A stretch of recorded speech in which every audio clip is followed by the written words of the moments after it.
ए भाई केने बारो दूध दो ना। का हो दूध चाहिए। पैसा ले बारो मतलब उठावना जाला। उठावना जाला। पैसा ले आओ ओकरा बाद उठावना मिलिए बेरा। तुम्हारे तो शुरू से उठावना गइल बा। तू जानत नहीं खाई देवराई से रही हो। तो जानते बनी हट है तो उसे कौन दिक्कत बा। तो पैसा ले आओ दूध ले जा। तो का है उठाना तो तर पूछने की देर का ले हो। ना आज देवराई से रही पैसा देबो तबे दूध मिली। का कोन नियम हटे। हां कौन नियम हटे। ना लेन ना देन। का है एहिंगो हमरा दूध दो हमरा पहले। आगे पैसा ले आओ तो दूध देता नहीं। तो दूध देबो। पैसा ले आइबो।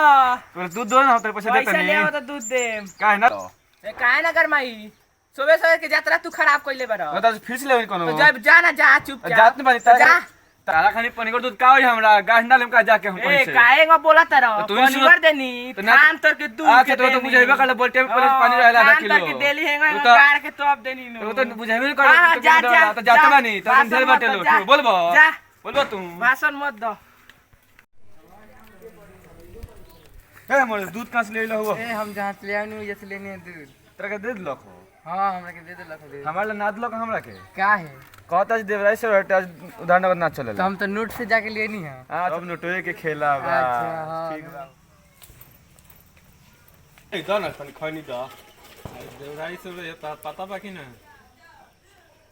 ए कुछ ना मांगा जाला कुछ ना कइल जाला। ओ बड़ा झमेला बा का मेरे के तो खेला बा सब का भइल त दूध ले गेले त का भइल ना दे लखो। हां कहता जे पैसा ले आओ। ते काहे तरे रे स्कूल हाय देखो देवराई से दिन स्कूल जाई जाला। हाँ आज कुछ ना लेवे के ना देवे के कौन सी काश ना लियाई ना दियाई काहे के जाता रहा स्कूल ए तेरी मत जो आज देवराई से रही ना जाई जाला। हमारा आज स्कूल खुला बा तास ना मिली आ ना तारा दिखावे के पड़ काहे के जइबो यही ना बोतल ले बई हो ए गुटका दो।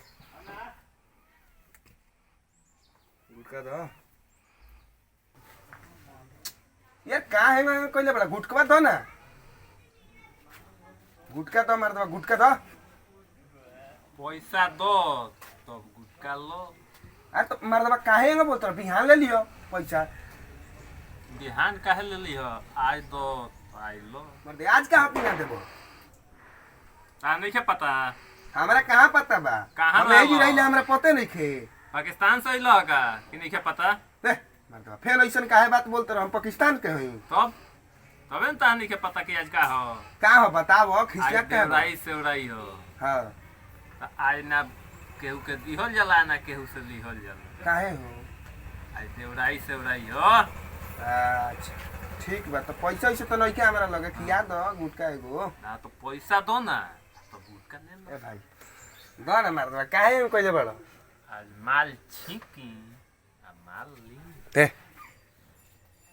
वे कौन चीज दो ना मार दो काहे तू मार दो कइले बड़ो दो ना। एक हाथे दी माल आ एक हाथे माल ली। अगर कोजे बात बड़ा तू भैया हो दो ना। ना आज भैया दोइया से काम नहीं खेने चले वाला ना मतलब ना। दो ना मार दो काहे कइले बड़ो। आज एक हाथे दो आराम से ना दे बजाते नहीं जा। लाख